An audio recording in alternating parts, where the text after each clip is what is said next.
Salut à toutes et à tous, j'espère que vous allez bien et c'est avec plaisir que je vous retrouve pour un débrief du match qui a eu lieu à l'UFC 302 entre Islam Makhachev et Dustin Poirier. J'avais prévu de faire un débrief de toute la soirée du UFC, mais je ne vais pas vous mentir, elle était soporifique. Je me suis endormi et je me suis réveillé au bon moment, c'est-à-dire pour le main event. Ouais, je me suis même endormi pour le co-main event.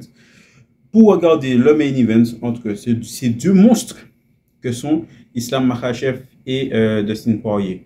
Alors sur le papier, c'était un combat qui annonçait forcément du lourd dès le début. Vraiment dès le début, dès le moment où les deux ont été matchés pour pouvoir s'affronter l'un et l'autre. On savait très bien que c'était deux styles de combat qui pouvaient être amenés on va dire, à se neutraliser. Et l'un était le point faible de l'autre et vice-versa. Et bien sûr, avec un gros avantage au champion en titre des lightweight, c'est-à-dire Islam Makhachev, puisque ça fait un moment qu'on le voit, je ne dirais pas rouler sous la catégorie, parce qu'il n'a pas vraiment combattu toutes les personnes de la catégorie. C'est un cas assez particulier, mais c'est un problème, un vrai problème à l'UFC, parce que le gars, il est trop fort. Et donc, forcément, de voir affronter Dustin Poirier, qui est une légende de l'UFC, le gars combat depuis 2011, je crois, qui combat à l'UFC. Donc, le gars, il a déjà eu des batailles, il a déjà eu des victoires, il a déjà eu aussi beaucoup de défaites et malheureusement, roi son couronne, avant ce combat-là, il n'a jamais pu atteindre le top, c'est-à-dire l'objectif qui s'est fixé durant toute sa carrière, c'est-à-dire de devenir champion incontesté de la catégorie lightweight. Il a déjà été champion intérimaire, mais n'a jamais été champion incontesté de la catégorie. On connaît le style de combat de Dustin Poirier, qui est un boxeur qui a un très bon, justement, un très bon sol également, mais qui est un striker pur et dur. Pour moi, le meilleur boxeur de l'UFC, toute catégorie confondue.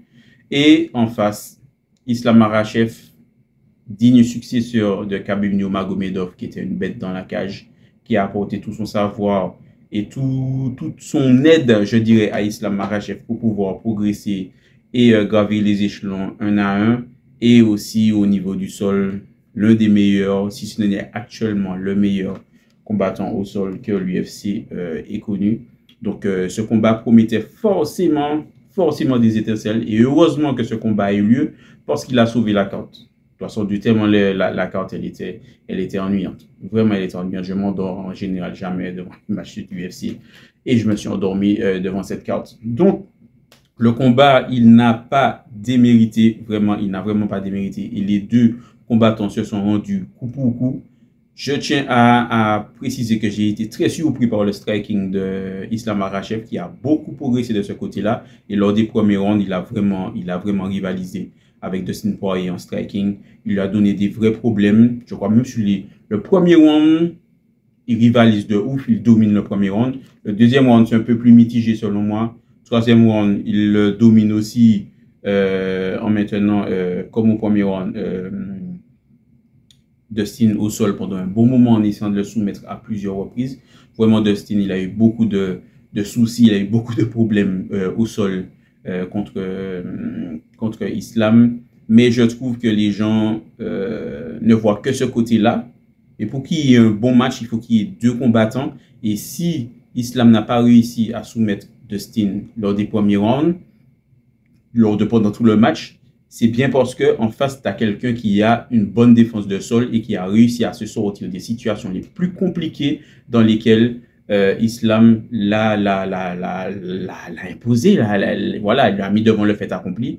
Et Dustin, il a quand même réussi, je dis même pas quand même, il a réussi à vraiment se dépatouiller de situations qui étaient très difficiles. Combien de fois on s'est dit, là, il est pris, là, on a pris son dos, là, c'est fini. Et à chaque fois, il a réussi à revenir, à reprendre du poil de la bête, parce que Dustin, c'est un combattant qui est comme ça, il n'arrête jamais d'attaquer, il n'arrête jamais. Il a, au fur et à mesure, je trouve, repris un peu un certain ascendant sur les derniers rounds sur Islam. Le round numéro 3, comme j'ai dit, il l'a maîtrisé au sol. On sentait que son striking commençait à flancher. Il n'avait plus, il réussissait plus à avoir la garde, à avoir les bras assez relevés, il avait les bras assez bas. C'est pour ça qu'il a cherché encore et encore à soumettre Dustin lors du troisième round. Et il y a eu des sorties de sol de dingue de Dustin, il faut le souligner. Il a réussi, comme j'ai dit, à se sortir de situations bien compliquées. Il a marqué, mais ça, ce n'est plus marqué. Il a ouvert le visage de Islam. Islam est voilà, une grande entaille ici, il saignait. Je pense que c'est l'une des premières fois où on voit Islam en difficulté comme ça dans une cage. J'ai déjà vu Islam en difficulté lors d'un match. C'était le match aller contre Volkanovski, où Volkanovski lui a tenu la dragée haute. Et à la fin, il l'a emporté, il est resté champion, puisque Volkanovski était monté dans sa catégorie pour l'affronter. Il est resté champion, mais on aurait donné à Volkanovski ce soir la victoire, ça n'aurait pas été un scandale non plus. Donc c'est là j'avais vu Islam en difficulté, le visage un peu marqué parce que Volkanovski lui avait marqué le visage. Et là, dans la nuit de samedi à dimanche, vraiment, Dustin Poirier, il a pris l'odeur du sang.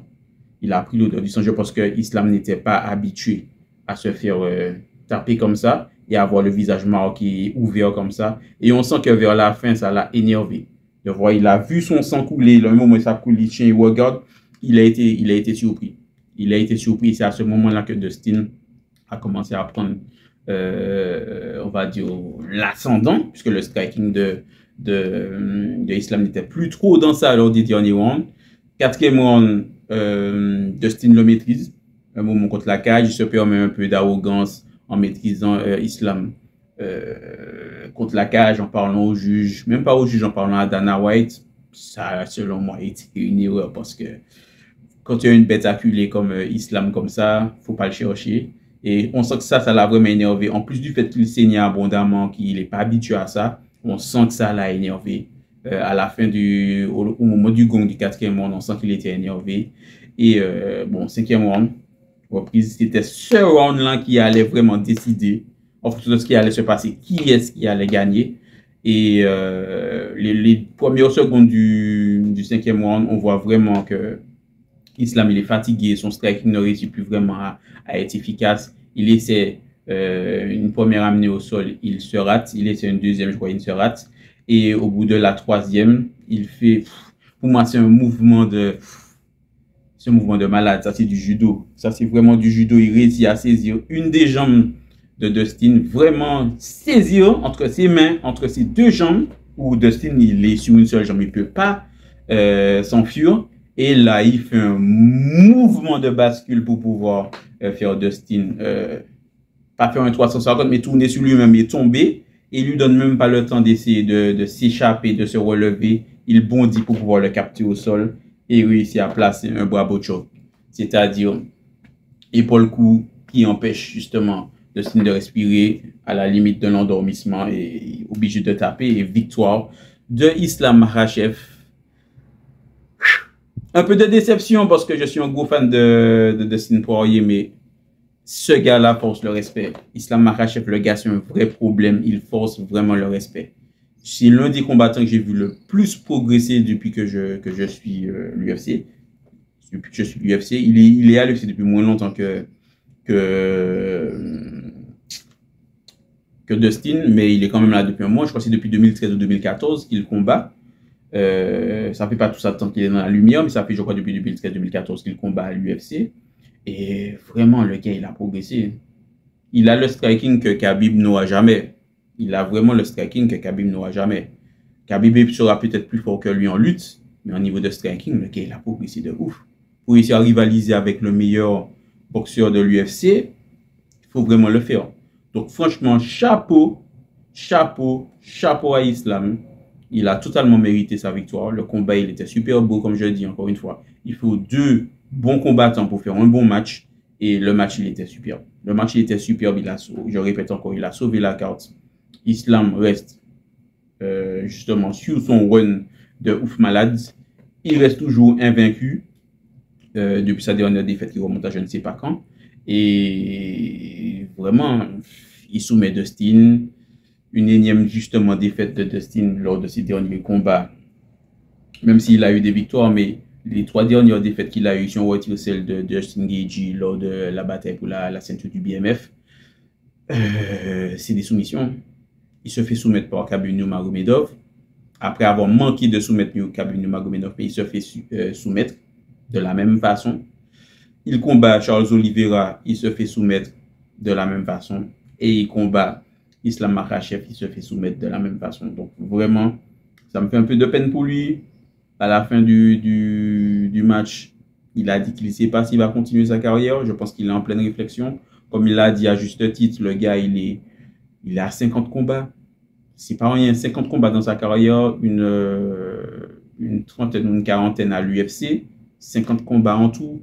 C'est pas rien. Il a pris des dégâts. Il en a donné, mais il en a pris beaucoup parce que c'est un style de combattant qui est en mode berserk, qui attaque tout le temps. Donc, il prend pas mal de dégâts lors de ses combats. Et la réflexion, elle est légitime. Comme il dit, il a une petite fille qui veut voir grandir. Il n'a pas non plus envie de faire peut-être les combats de trop pour pas, on va dire, entamer sa santé. Il a sa femme, il a sa famille qui compte sur lui et qui l'aime. Est-ce que tu vas passer ta vie à continuer à être dans la cage? Comme j'ai dit, il combat depuis 2011 à l'UFC. Hein. Donc, il a combattu avant, mais à l'UFC, il est là depuis 2011, on est en 2024. Donc, la réflexion, elle se pose. Est-ce que c'était pas une bonne façon de sortir en perdant contre le meilleur combattant actuel de l'UFC? Même si Dana White dit que John Jones, je suis désolé. Voilà, beaucoup de respect pour ce que John Jones a fait, mais non, actuellement, c'est Islam. Hein. C'est Islam le meilleur combattant du monde. Voilà, sur l'UFC, c'est la crème de la crème du MMA. Est-ce que c'est pas une bonne sortie? Ça pourrait être ça. On pourrait se poser la question, quoi pour la suite?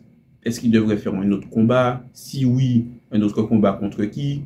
Moi, je vois des solutions. Soit il prend sa retraite maintenant, il réfléchit avec sa famille, il prend son temps de se poser, de récupérer, de guérir des coups qu'il a pris. Et réfléchit aussi, il arrête. Si jamais il veut pas arrêter, il veut faire un dernier combat, quel combat on pourrait lui donner? Moi, je vois 2 combattants qui pourraient être intéressants. Max Holloway pour pouvoir faire une trilogie parce que c'est lui le détenteur actuel de la ceinture BMF. Ça pourrait être intéressant pour lui, partir, avoir la chance de grappiller une dernière ceinture honorifique et être le baddest motherfucker parce que c'est un baddest motherfucker. D'ailleurs, l'anecdote du motherfucker, on l'a tous vu avec la barrière de langage et lors du face-off. Islam qui l'a un peu chambré sur sa black belt Jiu-Jitsu. Et Dustin lui a dit qu'il allait dormir pendant le combat et il lui a dit "You will sleep, motherfucker." Et bon, aux États-Unis, c'est une insulte comme une autre. Au Daghestan, dans ces pays-là, ils l'ont pris littéral, il a pris au sens littéral l'islam et il a vraiment compris que Dustin insultait sa mère, quoi, insultait la famille, alors que c'était pas du tout ça. Donc, ça a été tendu, c'était la petite anecdote du face-off avant le combat entre eux, ça a été très tendu et ensuite Poirier, il a totalement désamorcé, il est allé voir l'équipe de Islam pour parler, pour dire que jamais il aurait insulté la famille et que c'était une insulte comme une autre aux États-Unis, mais il comprend qu'il l'est mal pris, donc il s'est excusé. Islam a accepté les excuses. On voit que ce sont 2 bonhommes, 2 gars qui en ont là, qui savent réfléchir et qui ont beaucoup de respect l'un pour l'autre. Parenthèse ceci et parenthèse étant fermée, on retourne sur le et par la suite pour Dustin. Moi, comme j'ai dit, je le vois bien essayer de grappiller la ceinture BMF aux dépens de Max Holloway. Ça pourrait faire un beau combat parce que les deux sont des strikers, ce sont des punchers, ce sont des boxeurs. Donc, moi, je veux bien aimer revoir un combat comme ça. Dustin, il a déjà affronté 2 fois Max Holloway, il l'a gagné 2 fois. D'ailleurs, je vous mets à l'écran le dernier run de Dustin Poirier et regardez tous les combattants que le gars a affrontés dernièrement. C'est que des malades. C'est que des malades. Donc, on comprend, avec toutes les batailles que le gars a livrées, qu'il soit fatigué et qu'il ait besoin d'aller se reposer. C'est dingue. Ceux qui suivent l'UFC, qui voient ces noms-là, comprennent ce que je veux dire. Ces gars-là, c'était... Voilà. C'est la crème de la catégorie lightweight. Donc, vraiment, chapeau à Dustin d'avoir affronté ces gars-là. Et deuxième solution que je peux voir pour lui, c'est pourquoi pas affronter un très bon pote à lui, Justin Gaethje. Parce que les deux aussi, ce sont des badass. pourquoi pas affronter Justin Gaethje pour, à ce moment-là, également une trilogie, puisqu'il y a déjà eu 2 combats contre eux. Ils sont à 1-1. Premier combat, victoire de Dustin. Deuxième combat, victoire de Gaethje. Ça pourrait être intéressant pour lui aussi. J'ai vu que Volkanovski s'est proposé aussi pour pouvoir affronter Dustin Poirier. Je sais pas, c'est 2 combattants que j'aime beaucoup. Ceux qui me connaissent savent que j'ai beaucoup de respect, beaucoup d'admiration pour Volkanovski, mais vraiment, je sais pas. Je sais pas. Pour moi, Volkanovski devrait se concentrer sur récupérer du chaos qu'il a pris contre Topuria et puis retourner pour essayer de récupérer sa ceinture. Au moins ça, mais pas aller chercher un combat contre Poirier. Je sais pas, je suis pas trop hypé par un combat comme ça maintenant. Donc voilà, ça ceci étant dit, c'est pour le après de Dustin. Maintenant, le après de Islam, puisque c'est le champion, c'est le vainqueur du combat. Peu importe l'adversaire, ce sera un problème pour l'adversaire, vraiment. Alors, il a dit au micro qu'il veut monter en catégorie pour pouvoir aller chercher une seconde ceinture. Alors, soit l'UFC lui accorde, il le laisse monter, soit lui demande de défendre encore une fois la ceinture des lightweight. Et à ce moment-là, c'est contre qui? On se pose la question. Et si jamais il monte en catégorie pour chercher la deuxième ceinture, c'est affronter le champion en titre, Leon Edwards. J'avais tendance à dire sous le coup, quand il a annoncé ça, bonne chance à Leon Edwards, mais Leon Edwards aussi, c'est un problème. C'est un problème et il peut très bien poser des soucis à Islam, parce que monter en catégorie, c'est monter en poids, même si on sait tous que la catégorie lightweight, c'est pas le poids naturel, je pense, de Islam, parce qu'il est beaucoup plus costaud. Si je vous montre la photo avec la ceinture, une photo avec la ceinture que je vais vous montrer là, il est beaucoup plus costaud qu'un lightweight. Donc, je pense que ça peut le faire, mais il ne va pas rouler comme certaines personnes pensent sur Leon Edwards. Ça peut être un combat intéressant aussi. Donc, à ce moment-là, il y a l'avenir, les feux sont ouverts. Les feux sont ouverts pour Islam. Encore une fois, respect à lui, c'est quelqu'un qui force l'admiration. Il force l'admiration. Et il a gagné tout mon respect hier soir. Déjà, je le respectais avant. Il a vraiment gagné tout mon respect hier soir. Parce que j'aime beaucoup les strikers. Et le gars, il a progressé de ouf. Il a montré, oh, je suis là, je peux rivaliser avec les meilleurs. Donc, encore une fois, respect à lui. Respect aux 2 combattants pour ceux qui sont en train de faire. Islam pour la Legacy qu'il est en train d'écrire, Poirier pour la Legacy qu'il a déjà écrite. Peu importe ce qu'il décide, ce sera une légende de l'UFC. Vraiment, bravo 2 combattants. C'est tout ce que moi j'avais à dire sur ce combat. Vous dites-moi ce que vous en avez pensé. Si vous avez regardé le combat, voilà, dites-moi ce que vous en avez pensé. N'hésitez pas à m'écrire en commentaire, je me ferai un plaisir de vous répondre. Et n'hésitez pas à liker et à partager la vidéo si vous avez aimé ce que vous avez vu. Moi, en attendant, je vous donne rendez-vous pour une prochaine vidéo. Soit ce sera sur le football, soit ce sera sur autre chose. C'était K.O. À la prochaine.